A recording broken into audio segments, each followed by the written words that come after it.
like a VIP. Very important pendejo. Something like that. Fleming gives his favorite souls special treatment. People who exited the world of the living in style.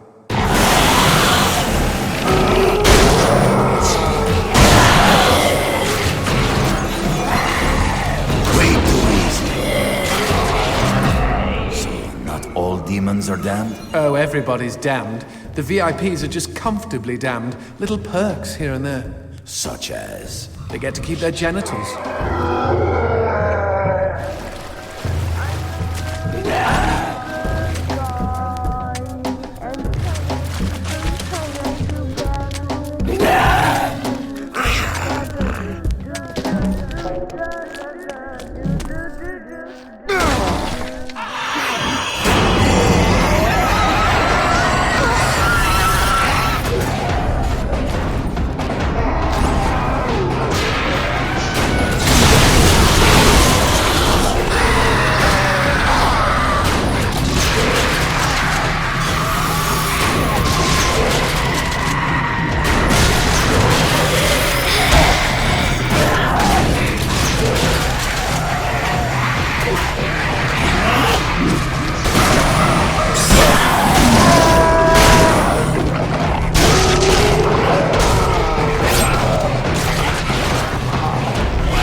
I'm coming, baby!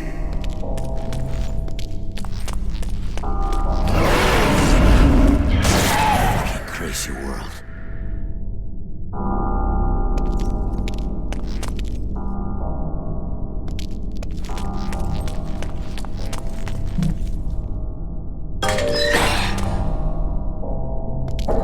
Magnifico. More demon pubes. Let's find some darkness that gives us a clear shot at the switch.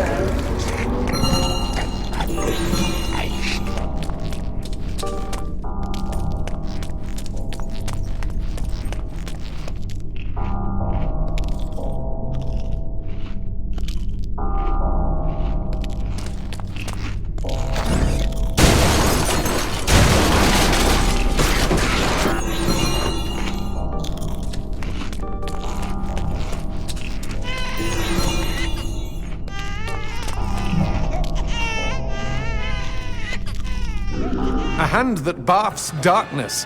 And they said this neighborhood was gentrifying.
Paula, wait!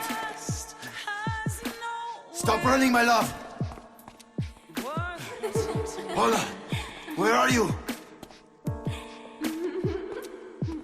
Does love make you feel sad? How's that? What the fuck?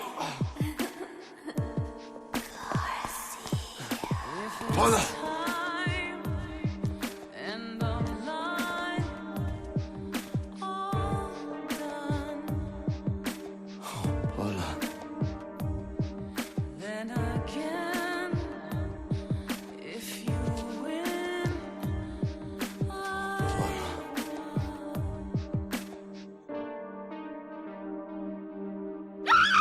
Hijo de puta! That doesn't smell like Paul, unless she stopped showering.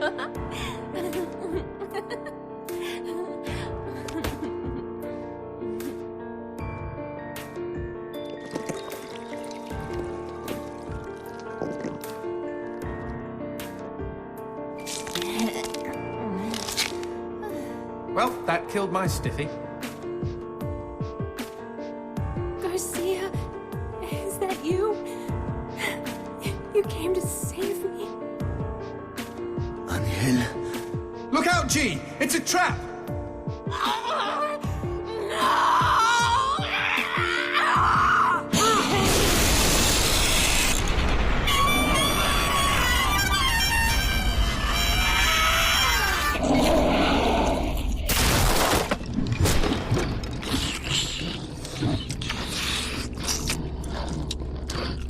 What the shit? Demons like men, Garcia. They all try to get inside the prettiest girl. Shit! These twisted demons! Yes, well, that's the reason I left. Fuck this pendejo!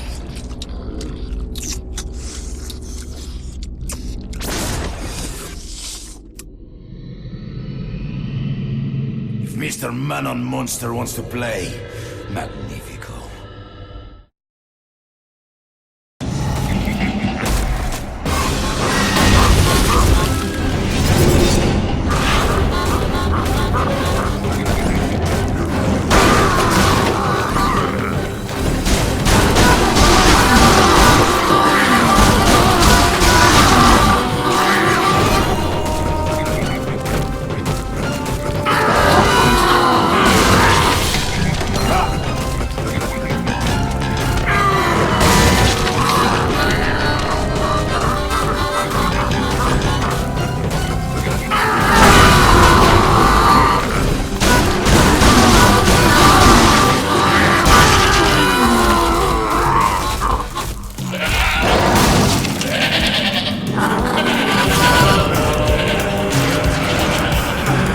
That bastard. He must be hiding around here somewhere.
Anybody home? Show yourself, hell monkey. I think he's scared of you.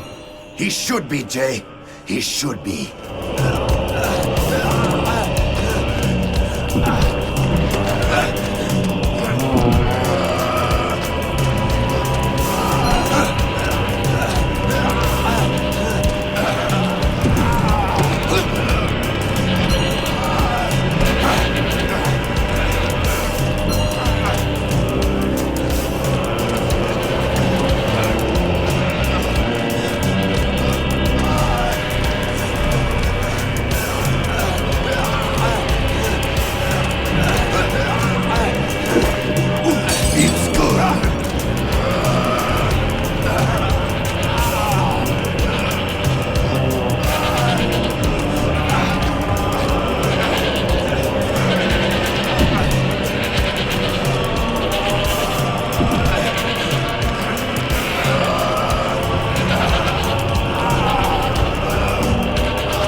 Nice rock. Shove it into my face, G. Trust me, it doesn't mean we're engaged or anything.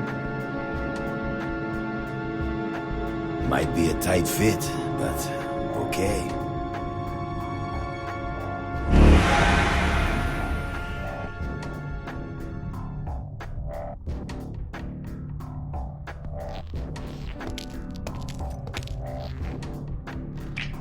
So what exactly did that do? Blue gems let me transform into new tools of war, new gears of me. In other words, A new weapon. Magnifico. you know, I bet all the VIPs are walking around with blue gems. Fuck.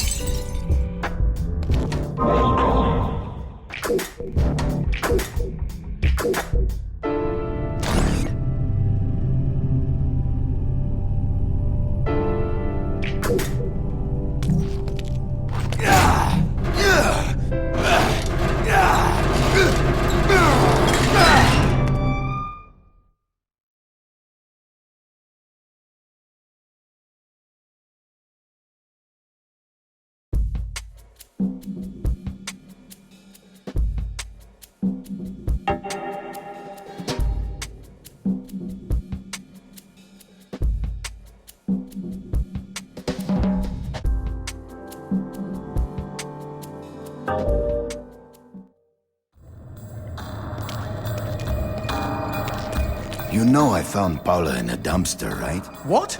You said you met her at the supermarket. I did. It was the bin out behind the dime a dozen.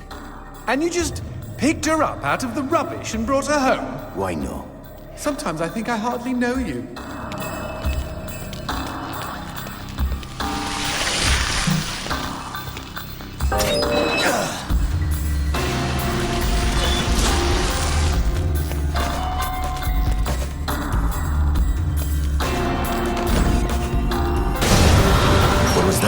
I don't know, but we've got company, as in lots of.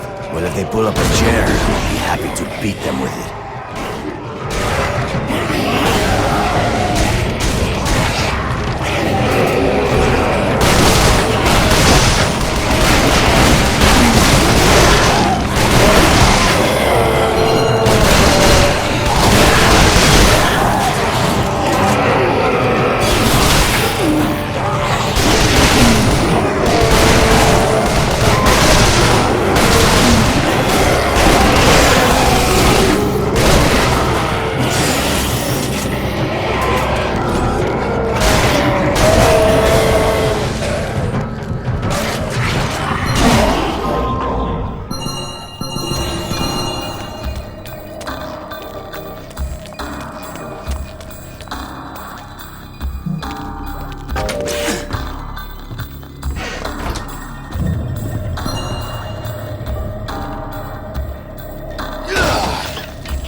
The man who never had his fill.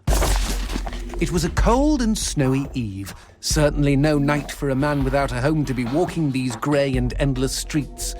Inside the pizza parlour, George Reed spun a lively tune on his harmonica. The local children giggled and pointed excitedly at the harmonica man as their parents glowed with approval. His reward would be all the pizza he could eat, 6 pies at least, and a warm bed in one of these folks' homes. He knew they were good for it.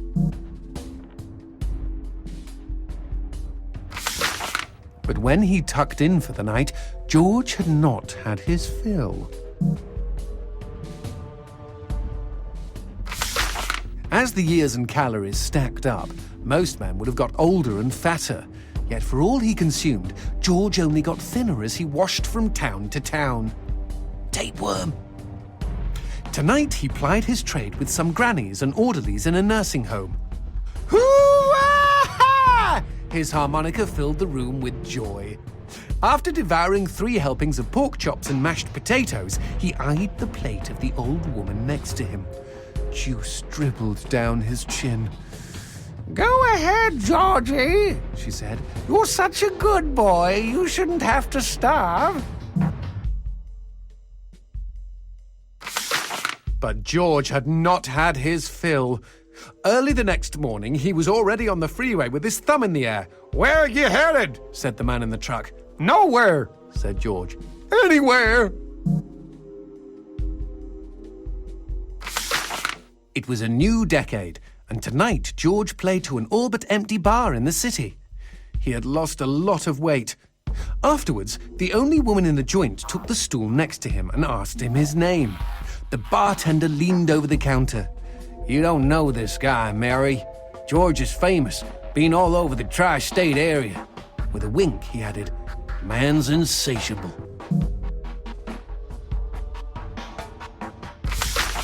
And that night, George proved it as he buried his face in Mary's beaver. Holy woodland creatures! Attaboy, George! Attaboy, George! "Play that harmonica," she purred. But even after 5 trips to heaven and back, he had not had his fill. The morning after was an awkward affair as they stared at each other over coffee. One wanted to feel more, the other just wanted to feel. In his final days, George was all skin and bones. I can relate, except for the skin part. His last meal had been a mistake. It was on a sidewalk one night in a small suburban town that he came across the boy. Hungrily, and with an agonized grimace, he opened his mouth to beg for help.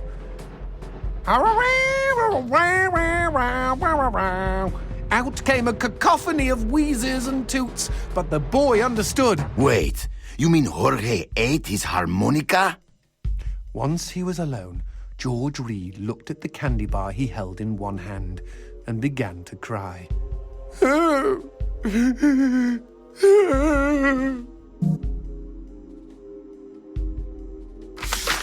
They found George's half-eaten body in a market next town over. In one hand he held a knife, in the other a fork. Chunks of flesh had been torn from his chest and his arms. blood framed an eerie smile. The wind that morning blew fierce, and as it whistled through the hole he'd carved out of his own neck, the harmonica man played his last song in this world. There were Gawkers, and many knew him. They shared stories of how he'd filled them with hope, filled them with life. They, at least, had had their fill. Especially Mary. The end.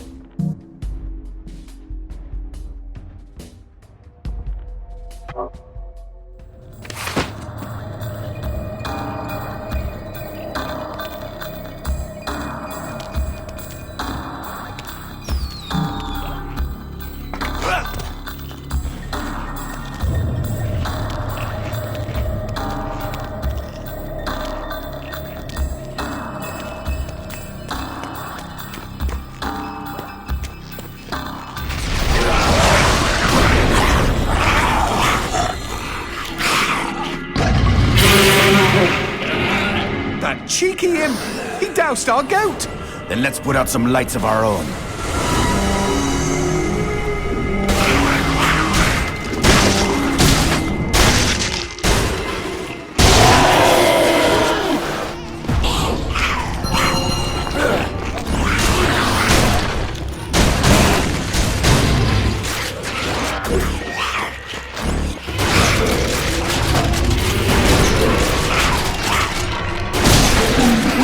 Bust a cap in those mother fudges before they douse the lights.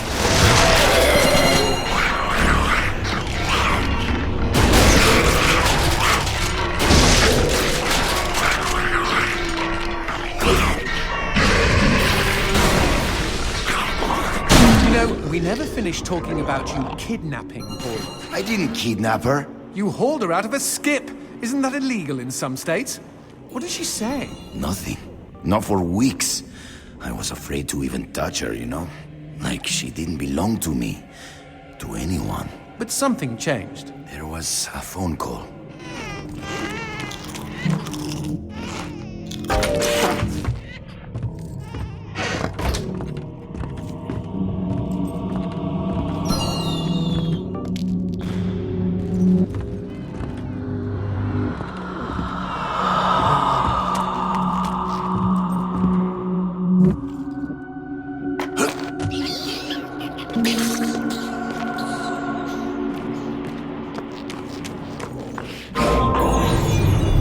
Speaking of phones, put that on hold, G. We've got company.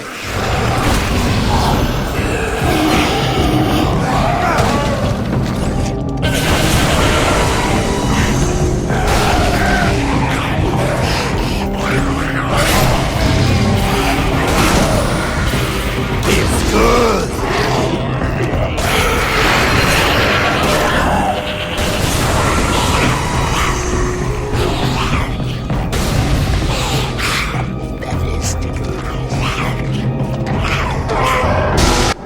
Imbecile!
What's this about a phone call? Me and Paula were eating when the phone rang.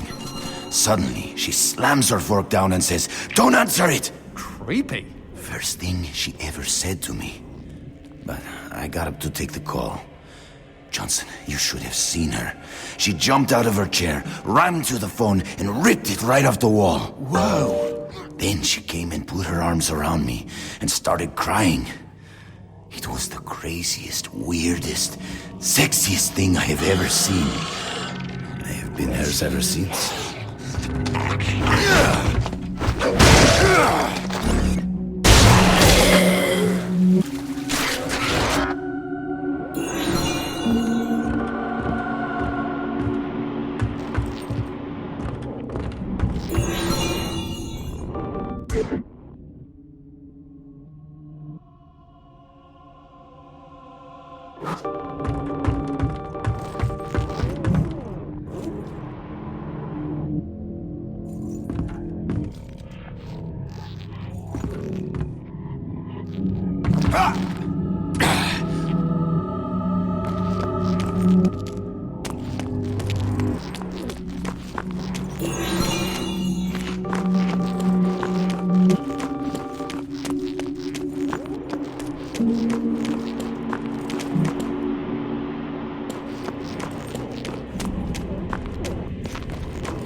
What?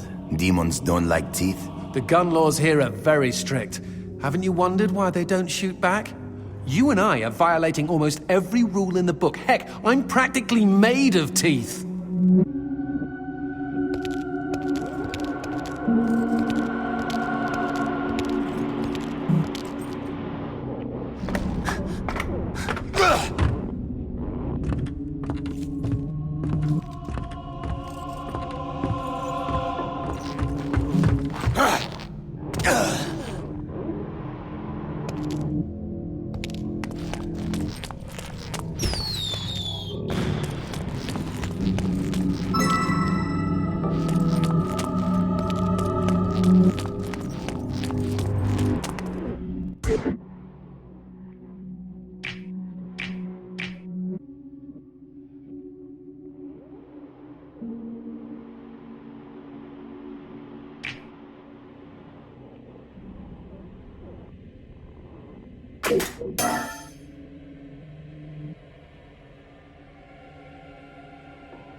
Expecting any phone calls? No, siree. Maybe it's from Paula. Or at least someone with answers.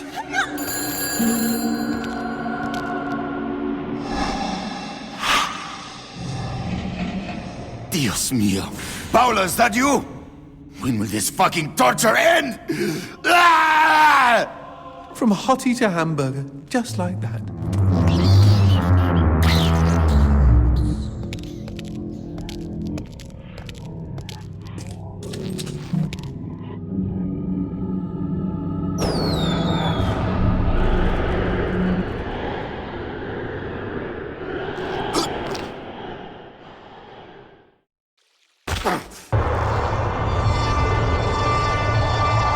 Fireworks! We could use these to chase away the darkness, at least in short bursts.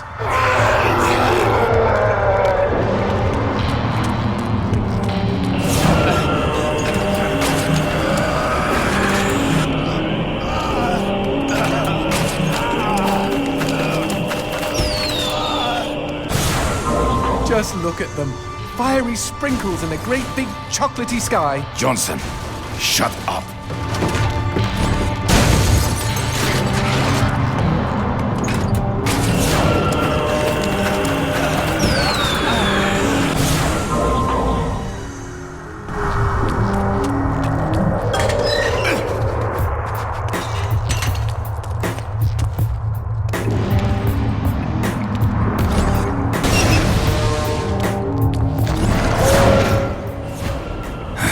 Magnifico.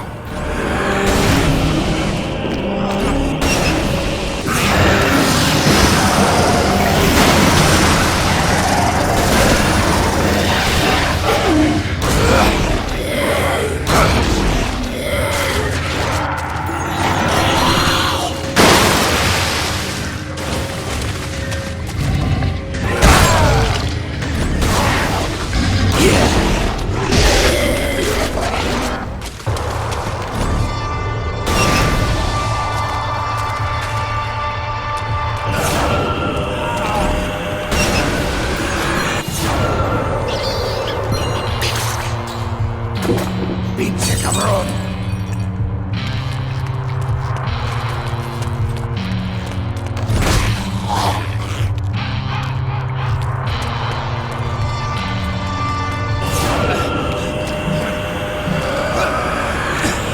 Always this fucking darkness!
What the shit is that? Let's take a closer look.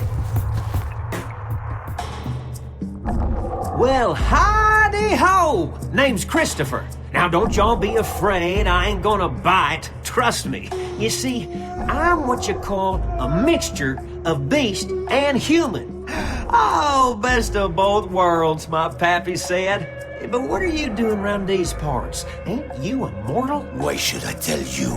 All I see is demon. Well, shucks. You gotta look underneath the leathery exterior. Deep down, I am a sensitive and understanding listener. Some asswipe named Fleming stole my girl and took her to his castle. And I am here to take her back. Meaning you are on a quest to kick the Prince of Evil's ass? Holy shit! Oh, I want in on some of this action. How can I help, huh? How can I? Well, I hope that you're offering more than just enthusiasm. I tell you what, I get pretty hungry, and I just love them white gems. You get enough of those and we can trade. With the right incentive, I might even be able to introduce you to some real product. Know what I mean? Magnifico. Okay? Then chuck them sparklies right down the hatch. Go on, feed me! Ah!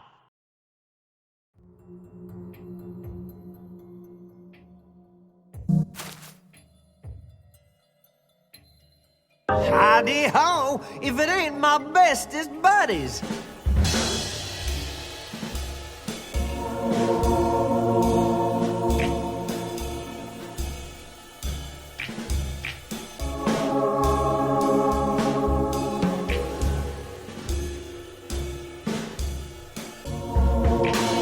I'm surprised Christopher hasn't had a visit from the GEA.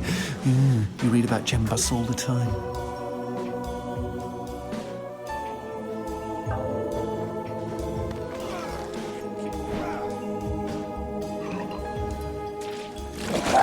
Y'all take care now.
What's this? Sushi with a dick? These guys may look ugly, but they're actually quite useful. Are they friendly? Yes, I kept one as a pet. Hit them with light, and they'll keep you safe.